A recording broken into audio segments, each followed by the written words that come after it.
Good evening, world. Here, let me shut this off real quick. There we go. We get some, make it where you can hear me a lot better. How we doing this evening? All right. This is going to be, I guess you'd call this an update. This is I want to read to y'all the letter that I'd written the judge over in Colleyville. Oh gosh, a little over a year and a half ago, almost 2 years ago. Almost, not quite, but a little over a year and a half ago. Um,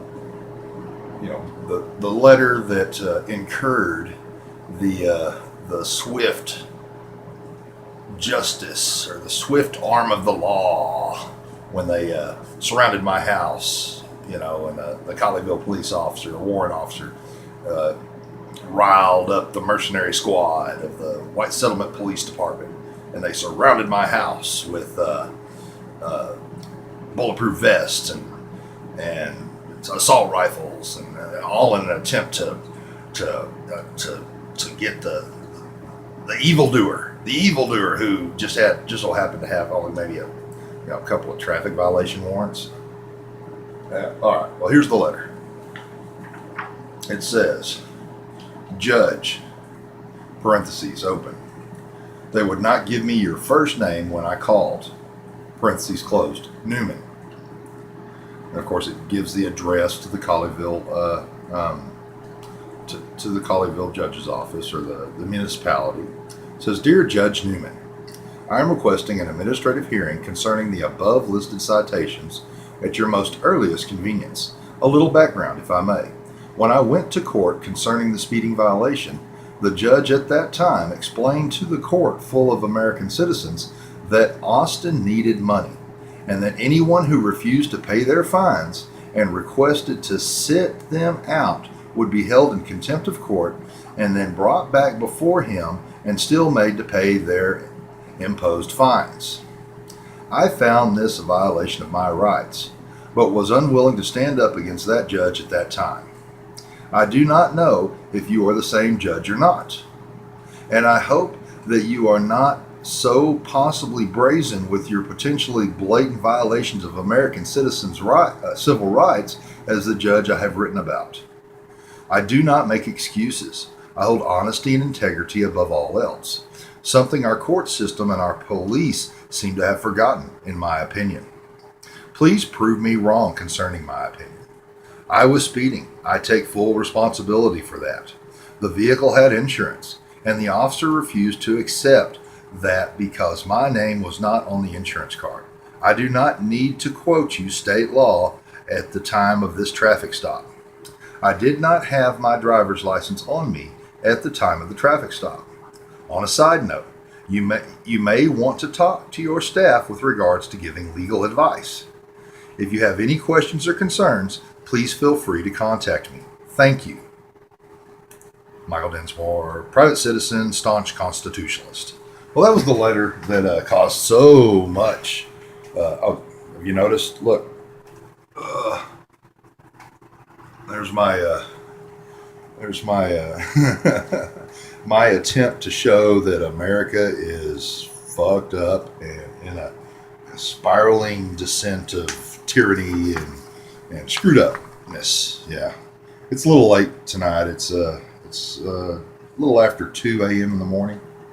I took I guess you'd call it a nap. I don't really sleep a lot, and if I make the mistake of going to sleep early, then I get up even earlier. So I went to bed probably shortly before 10, maybe 9, just pure exhaustion of the day, and I got up about 1.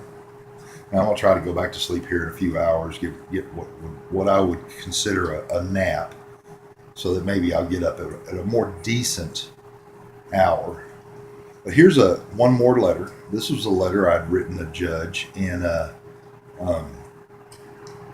Parker County. I had a couple of I had 3 actually checks that I'd written years ago that I moved to Connecticut to run a granite shop. This was before the economy took a shit, before President Obama was hired by the corporate entities that run our country, in my opinion, of course. And here's a letter I'd written that judge. I had probation. He was very nice. He gave me a deferred adjudicated probation, but the very last day of probation, it had snowed, and I mean we're talking a foot of snow, and I was down in South Texas, down hill country, working for a friend of mine, and I came up here on my motorcycle, and which I was living in, pretty much that was the only mode of transportation I had for 2 years. Rain, sleet, or shine. If it snowed too bad, I ended up staying at somebody's house for a few days until it thawed out. But that's neither here nor there. Here's the letter that I wrote that judge. It's to Judge Jerry Buckner. He gives the address. It says, "Dear Judge Buckner, I was informed that I needed to request an administrative hearing by Dennis Gerald over at the CSCD.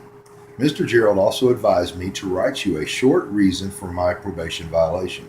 I am requesting an administrative hearing at your earliest convenience. I don't know if you remember me out of all the millions of people you judge every day," it's just a joke, of course, "of every year. But I was the tall, long blonde-haired biker type that you said was refreshing for being honest and not making excuses. And I represented myself pro se. I always try to represent myself pro se. This is for y'all out there. You can't trust anybody at all. You want to trust people. As soon as, if money's involved or they don't make enough money out of it, say a court-appointed attorney, you're not going to get your true value. And if money's involved, it's greed motivated. They're not looking out for your best interest. They're looking out for their best interest. So, that's my opinion, of course. Let's get back to the letter.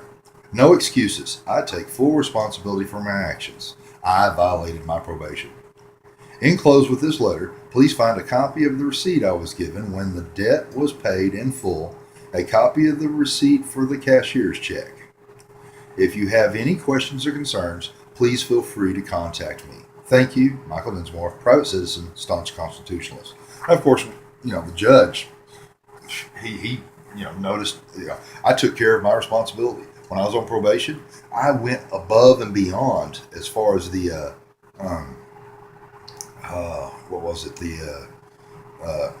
what do they call that crap? I'm sorry, lost for words for a second. When they give you work detail, when you got to go out and you got to do shit, so in community service, that's it. I went above and beyond. Above and beyond. They gave me 200 hours or so. I did 400 hours of community service, because I believe in my community. And, it didn't matter to me. It's just something to do. Everybody, in my opinion, should participate in their community in some way, shape, form, or fashion if they choose so. But that's just the greatest thing about this world. You don't have to participate in the community. It just would be nice. I choose to do so. I don't expect anybody else to do the same thing as me. But that's neither here nor there. So, here we're rolling up almost 9 minutes. My videos are getting longer. I need to start shortening these things down. I just talk too much. Blah, blah, blah, blah, blah, blah, blah. What is it? Blah, blah, blah, blah, blah. All right, guys. Carpe diem. Catch you on the flip side.